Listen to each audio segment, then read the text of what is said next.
ndabasaba guhaguruka tukakira nyakubahwa Perezida wa Repubulika y'u Rwanda.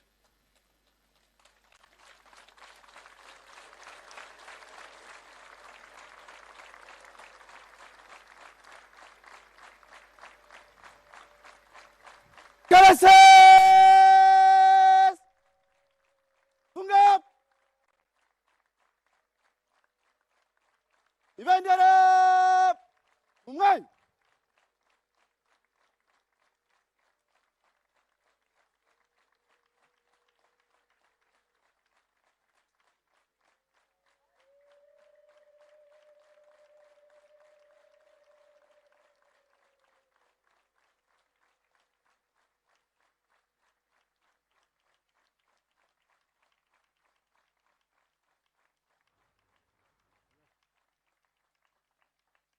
Tercih cukup.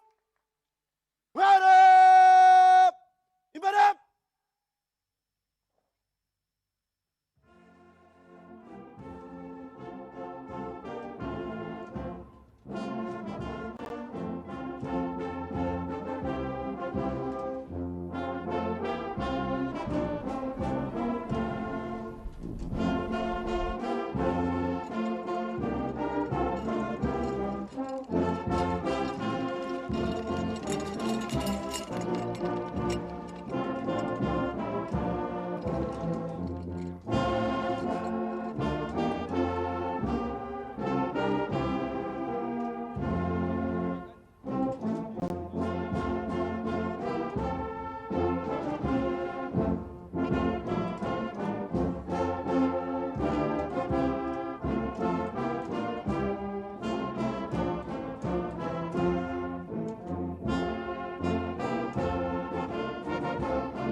Nyakubahwa Perezida wa Repubulika, akarasi kari imbere yanyu kagizwe n'abagiye kuba bafisiye bato muri polisi y'u Rwanda, amasibo abaherekeje, itsinda ry'ibendera n'itsinda rya muzika rya polisi y'u Rwanda.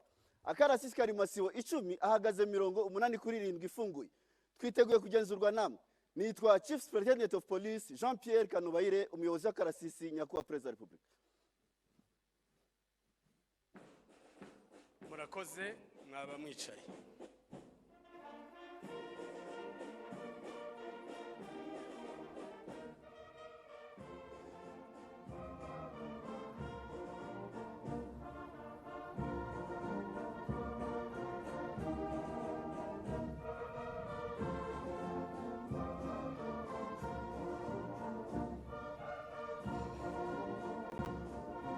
Nyakubahwa Perezida wa Repubulika, abayobozi b'amasibo. Isibo ya mbere wa Officer Cadet George Borora na Officer Cadet Fred Ngoboka.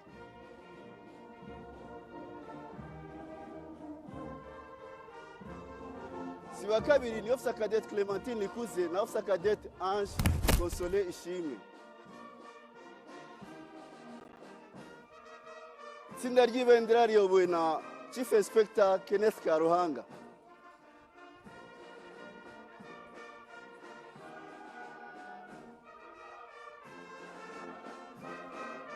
Si wa gatatu yewe na Officer Cadet Veti Mutesi na Officer Cadet Sandrine umubyeyi wase.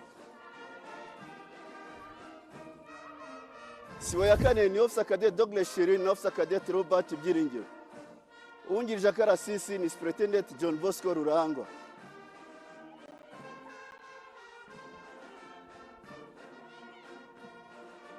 Si wa gatanu yewe na Officer Cadet Isaac Mutunzi na Officer Cadet Moses Irakiza.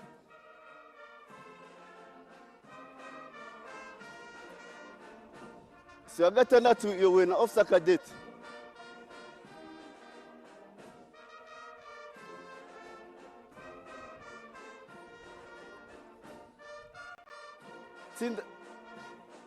si wa karindwi yowe na Officer Cadet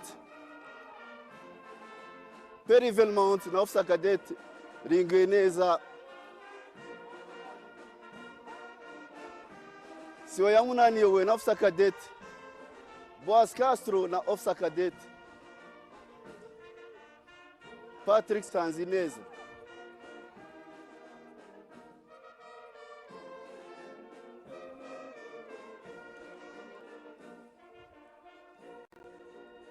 Nyakubahwa Perezida wa Repubulika, itsinda rya muzika rya polisi y'u Rwanda riyobowe na Superintendent of Police Ernest Harerimana.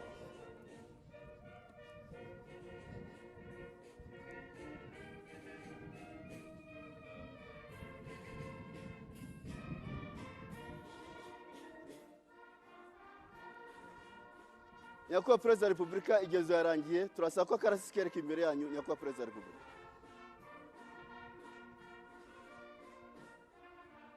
Turongera kubasaba guhaguruka twakire Nyakubahwa Perezida wa Repubulika.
Murakoze, mwakwicara.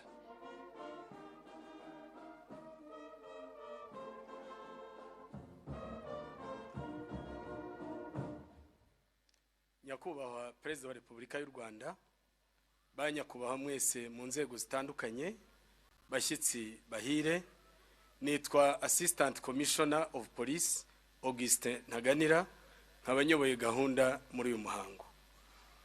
Tubahaye ikaze hano muri Police Training School Gishari, ahagiye kubera umuhango wo kwizihiza imyaka 25 Polisi y'u Rwanda imaze ishinzwe ikorana n'abaturage mu bufatanye butanga umutekano. Muri uyu muhango hari bunasozwe icyiciro cya 14 cy'amahugurwa y'abanyeshuri 436 bamaze igihe bategurwa kugira ngo bazamurwe mu ntera mu cyiciro cy'aba ofisiye bato muri Polisi y'u Rwanda.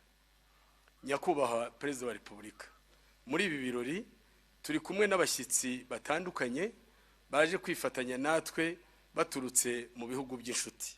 Your Excellency, with your permission, we wish to recognize the presence of the police chiefs, the Director General of the Gendarmerie, Deputy Police Chiefs, other heads of delegation, the CEO of IAPCO, and the Executive Secretary of the Regional Center on Small Arms.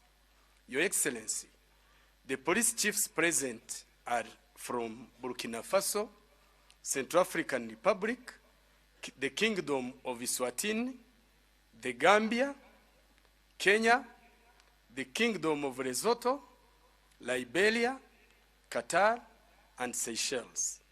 The Director General of Gendarmerie is from the Central African Republic. Your Excellency, the Deputy Police Chiefs are from Botswana, Mozambique, Sudan, Uganda, and Zimbabwe. We also have other heads of delegation who are from Namibia and the United Republic of Tanzania. May I respectfully request them and their respective delegations to kindly rise for recognition.